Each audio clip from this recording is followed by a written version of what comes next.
India has been taken over by an extremist authoritarian regime headed by Prime Minister Narendra Modi since May 2014. Attempts are on to cover up the extreme degradation of the country and its democratic institutions under Modi to ensure that the international community as well as the Indian diaspora in the US keep the focus away from all that is wrong in the country.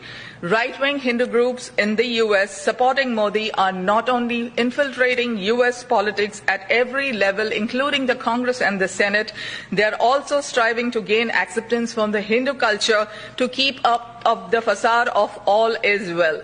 As a born Hindu myself, living in the US, I feel compelled to reveal the larger game plan of not just the Indian government under Modi, but also its supporters here in the US. Prime Minister Modi is a product of the RSS, a right-wing paramilitary group inspired by the Nazis. The international wing of the RSS, the HSS, and its allies, including the World Hindu Council of America, Hindu American Foundation, Hindu Students' Council, operating in several US universities supposedly to celebrate Hindu culture, are doing exactly the opposite. Modi and his ministers are using Hinduism to spread extreme hate against the minorities, whether it's Muslims, Christians, Sikhs, or Dalits. The hate is being perpetrated to enable his government to get away with mass-scale corruption and looting.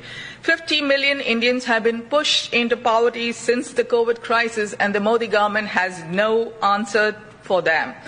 Modi and his supporters propagate the Hindutva philosophy, which is nothing but saffron terror group not related to Hinduism at all. Modi supporters who have lived in the USA for decades are pushing the radical Hindutva agenda aggressively in every state and city in the US, not endorsed by most Hindus, especially in all Indians, a majority of them Hindus. The US needs to wake up to the prospect of harboring Hindutva without being aware of it.